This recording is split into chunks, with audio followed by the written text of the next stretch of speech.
é o Museu Interativo da Água. E eu vou apresentar um case que tem como cenário, aí, como pano de fundo, esse espaço, tá bom?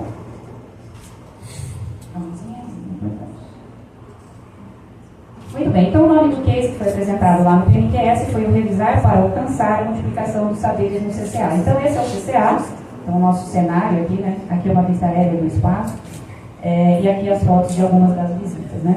O que acontece lá no Centro de Conhecimento da Água, para a gente poder contextualizar aí a nossa prática, né?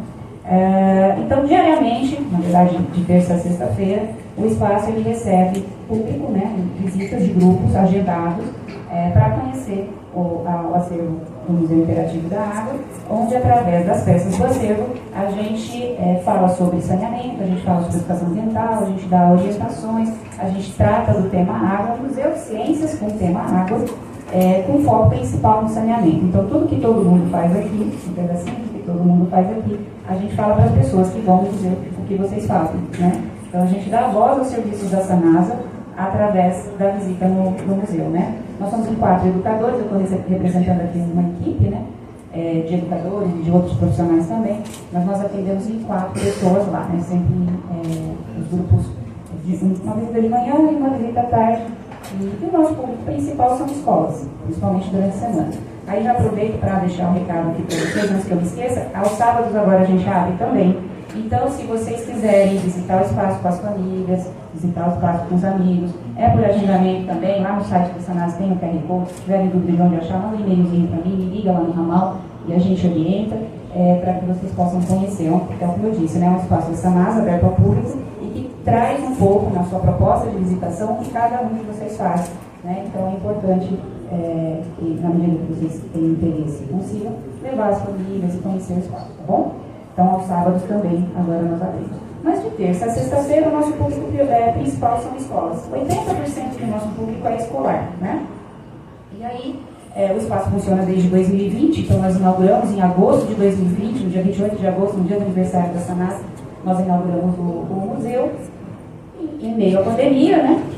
E aí, logo que inaugurou o museu, muito fraco ainda, por conta de toda aquela necessidade sanitária que todos nós vivíamos, logo que as visitas às escolas normalizaram, né, as aulas voltaram ao normal, naquilo que naquela época a gente chamou de novo normal, a procura aumentou muito, né, então procuraram muito a gente. E aí, quando uma escola procurava o agendamento, ela queria agendar para a escola toda, o que é ótimo, né? Só que limitava um pouco a nossa atuação territorial, né? Porque o que acontece? Quando uma escola estadual com 2.000 alunos procura a agenda do museu, ela quer agendar para esses 2.000 alunos e a nossa limitação é dada por uma questão temporal, né? Nós temos X visitas disponíveis num semestre, X visitas disponíveis no outro semestre. E aí, quando a gente agendava para essas escolas nesse número alto de visitas, a gente não conseguia aumentar a variedade de escolas atendidas. Então, você tinha lá algumas escolas que conseguiam agenda e muitas outras que, infelizmente, não conseguiam trazer nenhum aluno, porque a agenda já estava ocupada por essas grandes escolas. Então, ali nós começamos a perceber que a gente precisava melhorar alguma coisa, porque era o interesse da SANASA levar essa informação para a cidade como um todo, né? Então, a SANASA investe muito, a Simone mostrou os prêmios e alguns números, a SANASA investe muito em expansão de rede de água, expansão de rede de esgoto, substituição de rede de água, e essa informação precisa chegar junto com essa expansão dos serviços, né? E aí nós percebemos então essa coisa mais focada, né? Então algumas escolas conseguiam, outras não, e a informação ficava centralizada. Então começamos a discutir sobre isso internamente em equipe. Então, como eu disse, eu adiantei, o problema é o alcance geográfico dessas ações, ele estava limitado. E a solução, então, encontrada pela equipe, nós sentamos, nos reunimos, conversamos quais seriam as possibilidades, fazer aqui menção a Mônica, que estava na nossa equipe na época, né? A solução encontrada foi definir um público-alvo prioritário quando o público era escolar, né? Então, a gente continua atendendo escolas, porque é o nosso público forte, mas como que a gente pode fazer para aumentar o número de escolas atendidas e, dessa forma, o alcance geográfico do nosso trabalho de educação ambiental? E, gente, é referência, tá? O trabalho de educação ambiental que o SANASA desenvolve não tem 5 anos, ele tem mais de 20 anos. Né? O Centro de Conhecimento da Água tem 5 anos como museu, né? Mas o trabalho que o SANASA desenvolve ele já é referência há décadas na cidade, na região, enfim. né? E a gente queria que essa informação chegasse para todos. Então foi essa a nossa decisão. Vamos, então, definir um público-alvo prioritário quando o público for escolar. Então foi uma decisão de gestão para poder aumentar nosso alcance geográfico, né? As inspirações, que aí você vai para o mercado, né? Você vai para a rua para ver se quem está fazendo o quê, como está fazendo, está funcionando, né? Então, nós temos uma sistemática de visitas de benchmarking a outros espaços educativos similares ao nosso, não necessariamente de saneamento, tá? E aí foi isso que nós fizemos. Nós fomos buscar lá fora cases de sucesso que também tinham um olhar prioritário para um determinado público, né? Para fazer com que o seu trabalho educativo fosse eficiente. E a metodologia, então, foi uma análise quantitativa, né, para validar a hipótese de que estávamos atendendo um número limitado, uma variedade limitada de escolas, e fizemos uma análise qualitativa para cruzar as habilidades que o espaço oferece. Então, o que a gente fala no centro de conhecimento da água? A gente fala de saneamento. Então, a gente fala todo o sistema de abastecimento de água, todo o sistema de esgotamento sanitário, passando por resíduos sólidos e drenagem de águas pluviais, a gente conversa isso com os nossos visitantes, né? Mas a gente precisava, para encontrar o público-alvo prioritário, né? Quem que a gente quer atingir e que público que a gente atinge de forma mais completa possível. Aí nós vamos olhar, nos debruçamos sobre a Base Nacional Comum Curricular, que é o documento, a BNCC, que é o documento que norteia as habilidades, né, direciona as habilidades, é o documento direcionador do ensino fundamental, do ensino básico no Brasil, né, fundamental e médio. Então, que cada série, que cada ano escolar, não é aquela série, né, e que cada ano escolar trabalha, né, o que cada ano trabalha. E água, vocês vão concordar comigo, a gente vê desde a educação infantil até a universidade, não importa que curso seja, né? Mas a gente precisava encontrar uma série, um ano, que encaixasse na maior parte das habilidades possíveis com a proposta que a gente tinha lá dentro do museu. Tá? Porque no museu a gente fala de saneamento, a gente fala de água, a gente fala de biologia, a gente fala de microbiologia, a gente fala de hidrobiologia, a gente fala de geologia, né? A gente fala de fúrias da água, a gente fala de tsunami, de tornado, como geologia, né? Quando a gente fala de tsunami. Então, a gente fala de questões físicas, e aí, de biologia eu já citei, né? Então era importante que a gente alinhasse o nosso discurso com esse público que seria escolhido como público prioritário escolar. E aí, então, olhando para a BNCC, a gente viu que o 5º ano do ensino fundamental era o ano que mais se encaixava com a nossa proposta educativa. E, volto a dizer, eles são prioritários e não exclusivos, continuamos atendendo todos os públicos, né? Mas quando as escolas têm os 5º anos, a gente direciona. E aí, alguns questionamentos começaram. Quando a gente decidiu fazer isso em 2023, alguns questionamentos de algumas escolas começaram a surgir. Ah, mas e o meu 4º ano? Seu 4º ano vai ser o 5º ano que vem. Tá, e meu 6º ano? Seu 6º ano vai chegar no 9º ano, e o 9º ano também é um público prioritário, porque a nossa ideia de trazer o 9º ano é fazer uma revisão de todo o ensino fundamental. Então, o 5º ano encaixa mais naquele momento que eles estão vivendo, e o 9º ano, quando vai no museu, a gente faz uma revisão de tudo que eles viram ao longo do ensino fundamental. E há uma troca, né? A interação, o Museu Interativo da Água, ele permite uma interação com as peças do acervo e permite uma interação com os educadores do espaço, né? Bom, então aí, pela BNCC, definimos isso. E aí, então, a gente passou a adotar uma sistemática de agendamento mais rigorosa, não rigorosa no sentido de, talvez mais afinada do que antes a gente fazia, né? Então, começamos a abrir a agenda semestralmente, então são 2 dias, 2 períodos no ano que a agenda abre, as escolas sabem disso, porque nós fizemos ampla divulgação com as diretorias de ensino, a gente precisou trazer essas diretorias de ensino para perto da gente para explicar a proposta, né, e por que a gente estava tomando essa decisão de adotar um público-alvo prioritário, né, exatamente para não haver rejeição, né, e sim levar uma imagem positiva e não negativa da Senasa. A Senasa não está excluindo, ela está incluindo com qualidade, né. Então nós fizemos visitas com grupos de formação, todos esses aqui são professores e diretorias de ensino, nós fizemos essas visitas para que eles conhecessem o espaço, a proposta educativa e onde eles iam encaixar isso no planejamento pedagógico anual. E aí passamos a abrir semestralmente a agenda abre 2 vezes ao ano, dia 1º de dezembro para as visitas do 1º semestre do ano seguinte e dia 1º de junho para as visitas do 2º semestre. Então, dia 1º de dezembro agora a agenda abriu e o agendamento é por envio de formulário, né? Eles enviam o formulário de agendamento.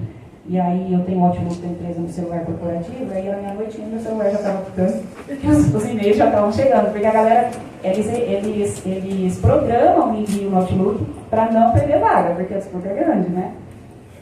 Muito bem, então eles preenchem esse formulário e a gente faz essa confirmação de agendamento por e-mail. Então a gente manda a data agendada, eles respondem que está ok. E uma outra sistemática que a gente adotou para evitar esquecimentos, porque veja, uma escola que agenda dia 1º de dezembro, olha quanta coisa que acontece com aquela coordenadora pedagógica até ela vir em maio do ano seguinte. A vida dela já está, não é? Ela passou por férias, ela passou por início escolar, ela passou por todo o eu tenho quanto tempo? Mas não tem aquele relógio, eu tô aqui, olha, cadê o celular do Henrique? Eu tô aqui, tranquilo. Eu tô acabando. Muito bem, gente. Então, eu tenho problema quando eu pego o microfone. Mas enfim, então há essa confirmação e a gente avisa um mês antes, né, no mês anterior à visita daquela escola, a gente manda mais um e-mail avisando, lembrando, tá, que a sua agenda é tal dia, para não haver esquecimento. E para não ter um problema, isso tudo é prevenção de problemas, tá, gente? Porque a gente quer agenda cheia, e a agenda cheia com gente lá dentro. Não adianta a gente encher a agenda e a escola esquecer, não ir. Aí fica lá vago, nas moscas. Não adianta a agenda estar cheia e a escola não conseguir ir a pé lá porque não tem dinheiro para o transporte. Então a gente oferece o transporte. A Sanasa tem um contrato de locação de ônibus. A escola, quando agenda a visita no museu, ela recebe o pacotinho. É a visita e o transporte. Gratuito. Tudo, tá? Para a Sanasa é extremamente relevante porque expande geograficamente a sua ação educativa, né? Há um maior aproveitamento dos visitantes, porque a gente tem um atendimento focal, né, mais alinhado com o que eles estão aprendendo, aquele momento pedagógico, aquela maturidade também pedagógica, né, isso potencializa os ganhos, fortalece a imagem institucional. Gente, quando a gente fala de sustentabilidade, né, todos nós aqui temos variadas idades de Sanasa, mas a Sanasa tem 51 e a gente quer ela mais 51 e mais 51 e mais 51. Para isso, a gente precisa de sustentabilidade ambiental também, porque o nosso negócio envolve água, né? Então, essas pessoinhas com as quais a gente conversa hoje, são as pessoinhas que lá na frente vão fazer diferença quando a gente olhar para a qualidade do nosso manancial, né? Que afeta diretamente os nossos serviços, tá? Então, toda aquela engrenagem que a Amanda comentou. Para as outras organizações do setor, a gente recebe muitas visitas de outras empresas de saneamento, buscando entender o nosso espaço, o que a gente faz, como faz, e todo o investimento foi realizado lá porque foi alto. Então é replicável, né, a partir de uma análise de demanda, essa prática de revisão de público-alvo é replicável. Para a sociedade, então, formação de uma cultura de respeito, uso sustentável da água, correto do sistema de esgotamento, né, quem trabalha com área operacional sabe os problemas que nós temos de manutenção e rede de esgoto por mau uso. Né? A gente fala muito disso lá, porque campanhas de uso sustentável da água não faltam campanhas sobre uso adequado da rede de esgoto. Né? Então lá, fala campanhas de grande veiculação, tá falando coisa de mídia, imprensa mesmo. Então lá a gente fala muito sobre isso. Eu vou passar porque o Gustavo vai tocar o seguinte. Contribui com os ODS, né? Esses todos, lógico, em especial com água e saneamento, né? Mas bem-estar, boa saúde, bem-estar, saneamento, saúde, né? Completamente relacionado. Educação de qualidade, então a gente leva uma educação não formal, o espaço de educação não formal, de apoio à educação formal. Cidades e comunidades sustentáveis, a gente fala sobre consumo consciente lá, então é um tema muito delicado, mas a gente trata, né? Consumo e produção responsáveis. A ação climática, a gente está cada vez mais posta, principalmente por conta da COP30 que é ocorrida aqui no Brasil, então ficou muito latente a questão das mudanças climáticas nas pessoas, por fato de Belém ter sido palco desse encontro esse ano. Então a gente fala sobre mudanças do clima lá e que cabe a cada um e qual é o nosso papel dentro desse cenário, né? A vida na água e a vida terrestre. Aqui os resultados, finalmente. Então, em 2022, antes da implantação da prática, cada pontinho azul desse é uma escola, e não uma visita, tá? Cada escola agenda mais de uma visita. É uma escola que visitou o espaço, né? Então nós temos essa concentração mais na área mais central da cidade. E aí, após a implantação da prática, em 2024, a gente já tem uma distribuição geográfica maior. Vocês podem perceber que as áreas mais periféricas conseguiram a agenda para visitar o espaço por conta dessa nossa divisão. Tá? Então, a expansão territorial geográfica que a gente tanto, o alcance geográfico que a gente tanto objetivava, ele realmente aconteceu. Tá? E esse outro gráfico traz isso também. Então, lá em 2022 foram 41 escolas diferentes atendidas no ano, e em 2024 já foram 79 escolas diferentes, tá? 92% de acréscimo. Em média, mais ou menos, a gente recebe 5 a 6 mil pessoas por ano dentro do espaço. E com essas 5 a 6 mil pessoas, a gente, tudo isso que eu estou falando, vocês escutam a gente falar lá, né? Então, é um atendimento direto. Esse atendimento direto, vezes essa disseminação da informação, porque eles saem de lá disseminando a informação que foi adquirida dentro do espaço, multiplicado, isso aí realmente fica grande e muito representativo, né? Ao final de todas as visitas, eles preenchem um formulário de agendamento, um formulário de avaliação, desculpa, e esse formulário de avaliação, ele deixa um espaço para mensagens, e aí tem uma mais fofa do que a outra, eu não vou ler todas, mas só para vocês terem uma ideia, esse espaço é uma ótima oportunidade para as crianças conhecerem o significado da água, né? Então, entre outros aqui, mensagens muito bonitinhas que eles deixam. Então é isso, muito obrigada, desculpa por ao tempo.